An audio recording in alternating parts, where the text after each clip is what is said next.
ಕಾಫಿಗೆ ಚಿನ್ನದ ರೇಟೇ ಬಂದಿದೆ ಅಂತಾನೆ ಹೇಳ್ಬೋದು. ಹೀಗಾಗಿ ಈ ಕಾಫಿಯನ್ನ ಕಳ್ಳತನ ಮಾಡುವವರ ಸಂಖ್ಯೆ ದಿನದಿಂದ ದಿನಕ್ಕೆ ಜಾಸ್ತಿ ಆಗ್ತಾನೆ ಇದೆ. ಇದು ಮಾಲೀಕರಿಗೆ ದೊಡ್ಡ ತಲೆನೋವಾಗಿ ಪರಿಣಮಿಸ್ತಾ ಇದೆ. ಇದರೊಂದು ಡೀಟೇಲ್ಸ್ ಇದೆ, ನೋಡೋಣ. ಕಾಫಿ ಕಳ್ಳರ ಕಾಟದಿಂದ ಬೆಚ್ಚಿ ಬಿದ್ದ ಹಾಸನ ಕಾಫಿ ಬೆಳೆಗಾರರು. ಮಧ್ಯರಾತ್ರಿ ಕಾಫಿ ಕದಿಯಲು ಮಾರಕಾಸ್ತ್ರ ಹಿಡಿದು ಕಳ್ಳರು ಎಂಟ್ರಿ. ಕಾಫಿ ರಕ್ಷಣೆಗೆ ಕಾರಿನಲ್ಲೇ ಮಲಗಿದ್ದ ಬೆಳೆಗಾರನ ಮೇಲೆ ಅಟ್ಯಾಕ್. ಕಳೆದ 2 ವರ್ಷಗಳಿಂದ ಕಾಫಿಗೆ ಉತ್ತಮ ಬೆಲೆ ಬಂದಿದೆ. ಇದರಿಂದ ಸಣ್ಣ ಹಾಗೂ ದೊಡ್ಡ ಕಾಫಿ ಬೆಳೆಗಾರರು ಸಂತಸಗೊಂಡಿದ್ರೆ, ಅದರ ಹಿಂದೆಯೇ ಹೊಸ ತಲೆನೋವು ಸಮಸ್ಯೆ ಶುರುವಾಗಿದೆ.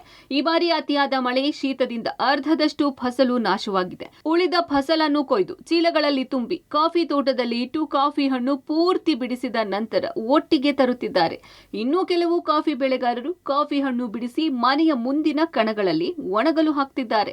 ಇದನ್ನ ಗಮನಿಸಿರುವ ಕಳ್ಳರು ಕಾಫಿ ಚೀಲಗಳನ್ನೇ ಕದ್ದೊಯ್ಯುತ್ತಿದ್ದಾರೆ. ಬೇಲೂರು ತಾಲೂಕಿನ ಅರೇಹಳ್ಳಿ ಹೋಬಳಿಯಲ್ಲಿ ಅತಿ ಹೆಚ್ಚಿನ ಕಾಫಿ ಕಳ್ಳತನ ಪ್ರಕರಣಗಳು ನಡೆಯುತ್ತಿವೆ.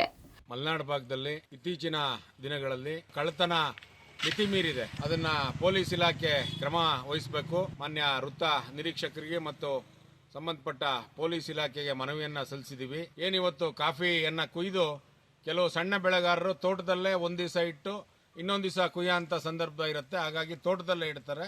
ಮಾರನೇ ದಿವಸ ಏನು ಆಟೋ ಅಥವಾ ಬೇರೆ ಬಾಡಿಗೆ ವಾಹನಗಳಲ್ಲಿ ತರುವಂತ ವ್ಯವಸ್ಥೆಯನ್ನ ಬಹಳ ವರ್ಷಗಳಿಂದ ಮಾಡ್ಕೊ ಬಂದಿರ್ತಾರೆ. ಹಾಗಾಗಿ ಅದು ಕೂಡ ಕಳ್ಳತನ ಆಗಿದೆ. ಕಾಫಿ ಗೋಡನ್ನು ಮತ್ತು ಕಣದಲ್ಲಿ ಕೂಡ ಇವತ್ತು ಕಳ್ಳತನ ಆಗ್ತಾ ಇದೆ. ಇದ್ರ ಬಗ್ಗೆ ಏನ್ ಕ್ರಮವನ್ನು ವಹಿಸಿದ್ದಾರೆ? ನಮ್ಮ ಮನವಿ ಇಷ್ಟೇ, ರಾತ್ರಿ ಬೀಟ್ಗಳನ್ನ ಆದಷ್ಟು ಏನ್ ಕಳ್ಳತನ ಆಗಿದೆ ಆ ಭಾಗಗಳಲ್ಲಿ ಮತ್ತು ಬೇರೆ ಭಾಗಗಳಲ್ಲೂ ಕೂಡ ಒಂದು ಹೆಚ್ಚಿನ ಪೊಲೀಸ್ ವ್ಯವಸ್ಥೆಯನ್ನ ಮಾಡಬೇಕು. ರಾತ್ರಿ ವೇಳೆ ವಾಹನದಲ್ಲಿ ಬರ್ತಾ ಇರೋ ಚೋರರು ಮನೆಯ ಮುಂದೆ ಒಣಗಲು ಹಾಕಿರುವ ಹಾಗೂ ಕಾಫಿ ತೋಟಗಳಲ್ಲಿ ಇಟ್ಟಿರುವ ಕಾಫಿ ತುಂಬಿ ಇಟ್ಟಿದ್ದ ಚೀಲಗಳನ್ನ ಕದ್ದೊಯ್ತಿದ್ದಾರೆ. ಕಾಫಿ ಬೆಳೆಗಾರ ಜಗನ್ನಾಥ ಶೆಟ್ಟಿ ಅನ್ನೋರು ಮನೆಯ ಮುಂದಿನ ಕಣದಲ್ಲಿ ಅಂದಾಜು 2 ಲಕ್ಷ ಮೌಲ್ಯದ 800 ಕೆಜಿಗಳಷ್ಟು ಕಾಫಿ ಬೀಜ ಶೇಖರಿಸಿಟ್ಟಿದ್ರು. ಮಧ್ಯರಾತ್ರಿ ಮಾರಕಾಸ್ತ್ರಗಳನ್ನು ಹಿಡಿದು ಬಂದಿದ್ದ 3-4 ಕಳ್ಳರಿದ್ದ ಗ್ಯಾಂಗ್ ಕಾಫಿ ಕದಿಯಲು ಮುಂದಾಗಿದ್ರು. ಅಲ್ಲೇ ಪಕ್ಕದಲ್ಲಿ ಕಾರಿನೊಳಗೆ ಮಲಗಿದ್ದ ಜಗನ್ನಾಥ ಶೆಟ್ಟಿ ಎಚ್ಚರಗೊಂಡು ಕಳ್ಳರನ್ನ ಹಿಡಿಯಲು ಮುಂದಾದ್ರು.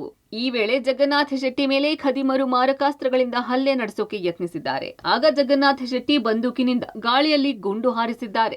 ಇದರಿಂದ ಹೆದರಿದ ಚೋರರು ಕೂಡಲೇ ಸ್ಥಳದಿಂದ ಎಸ್ಕೇಪ್ ಆಗಿದ್ದಾರೆ. ಮರುದಿನ ಬೆಳಗ್ಗೆ 7:30 ಸಮಯದಲ್ಲಿ ಜಗನ್ನಾಥ ಶೆಟ್ಟಿ ದೂರು ನೀಡಲು ಪೊಲೀಸ್ ಠಾಣೆಗೆ ತೆರಳಿ ವಾಪಸ್ ಬರುವಷ್ಟರಲ್ಲಿ 2 ಮೂಟೆ ಕಾಫಿ ಫಸಲನ್ನು ಚೋರರು ಕದ್ದೊಯ್ದಿದ್ದಾರೆ. ರಾತ್ರಿ ಸುಮಾರು 40 ಬುಷಲ್ ಪಾರ್ಚ್ಮೆಂಟ್ ಕಾಫಿಯನ್ನು ತಂದು ಕಣದಲ್ಲಿಟ್ಟಿದ್ವಿ. ಅದರಲ್ಲಿ ಕಣದಲ್ಲಿಟ್ಟು ನಾವು ಮಲಗಿದ್ವಿ ಕಾರ್ದೊಳಗಡೆ.